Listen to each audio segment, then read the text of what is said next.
तो हम जिस जीव के दर्शन की बात कर रहे हैं वह जीव कोई हम पॉकेट में वस्तु नहीं है कि लेकर आए हैं और आपको फट यानी सामने हमारे आइएगा और झट मैं पॉकेट से निकालूंगा और ऐसे करके दर्शन करा दूंगा।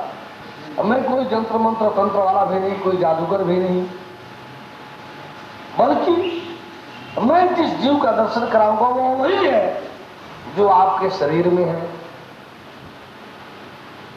वो वही है जो आपके शरीर में है, वो जो आपके इंद्रियों से क्रियाशील है।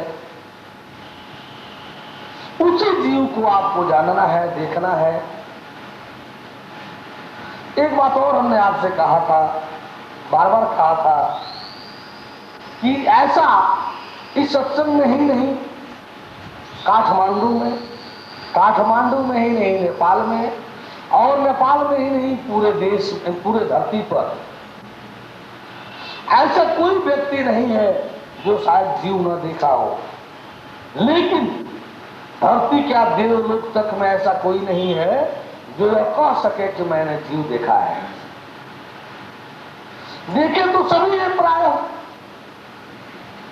लेकिन कोई बतला नहीं सकता, बोल नहीं सकता, कह नहीं सकता कि मैंने देखा है। क्यों?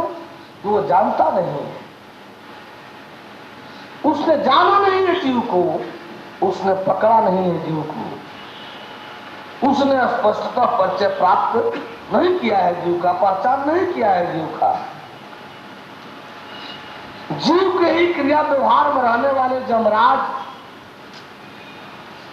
वो किताब मिल जाएगा, वो सब किताबें मिल जाएंगी ना, इसको थोड़ा सुना जाए। बोले परम प्रभु परमेश्वर की आप किताब आपको सुनो। इस प्रकार से जो है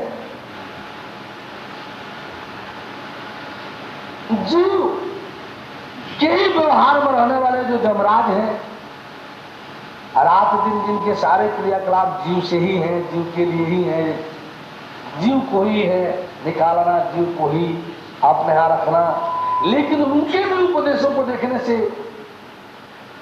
पता चलेगा आपको कि कहीं भी ऐसा उल्लेख नहीं है कि जमराज यह कहते पाए जाए कि मैंने जीव को देखा है।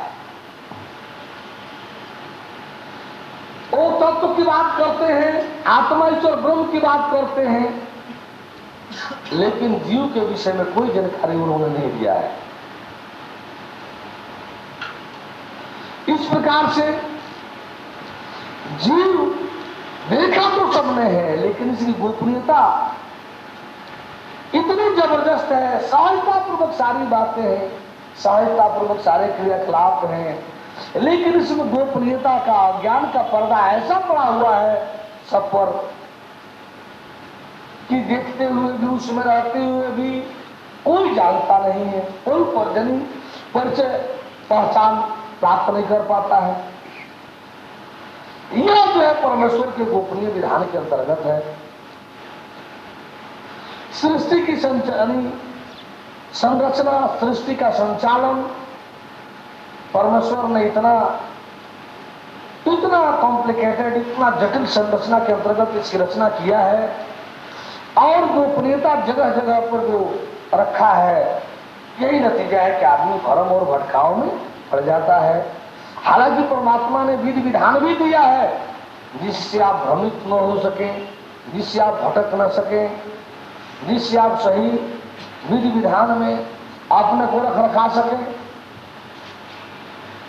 परमेश्वर ने आपके अपने बचाव के लिए पूरा साधन दिया है, लेकिन आप उस साधन को भी भूल गए।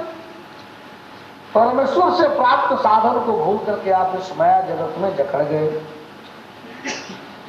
तो जीव की प्राप्ति, जीव का दर्शन तब तक संभव नहीं है जब तक कि आपको परमेश्वर प्राप्त न हो। आत्मा ईश्वर ब्रह्म की प्राप्ति संभव है, आप क्रिया के माध्यम से, योग साधना के माध्यम से आप खोज रहे हैं, जबकि आत्मा ईश्वर ब्रह्म का दर्जा ऊपर है, उसकी श्रेणी ऊपर है, वो काफी श्रेष्ठ है। उसको जान लेना पाना जीव की अपेक्षा काफी आसान है, क्योंकि वो क्रियात्मक है।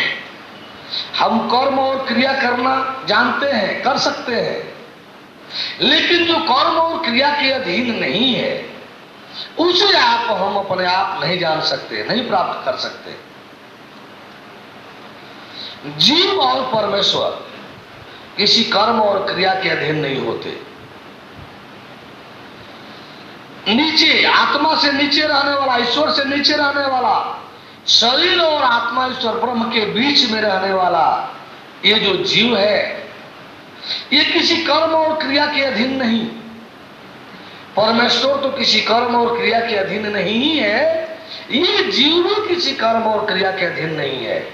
शरीर जो है कर्म के अनुसार है, आत्मा ईश्वर ब्रह्म जो है क्रिया के अनुसार है, उसे क्रिया के माध्यम से प्राप्त किया जा सकता है। शरीर की सारी चीजें कर्म के माध्यम से है, आत्मा ईश्वर ब्रह्म की सारी चीजें क्रिया के माध्यम से है।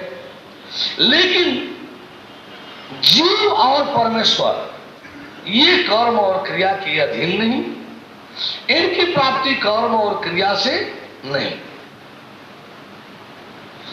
ये जो है होने के सिस्टम में, होने के विधान में है, ये भगवत कृपा के अधीन है। जब भी भगवत प्राप्ति आपको होगी भगवत कृपा से होगी, कृपा के बगैर नहीं हो सकती।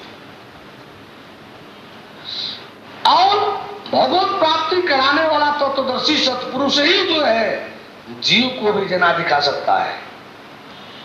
तत्वदर्शी के सिवाय कोई आलिम और प्रॉफिट पैगंबर ऋषि महर्षि जो है, चाहे वो राजर्षि ब्रह्मर्षि ही क्यों न हो, वो जीव नहीं जना सकता। आत्मा ईश्वर ब्रह्म को जना सकता है, आत्मा ईश्वर ब्रह्म को बतला सकता है, लेकिन न तो परमेश्वर को जना बता सकता है और न नीचे रहने वाले जीव को।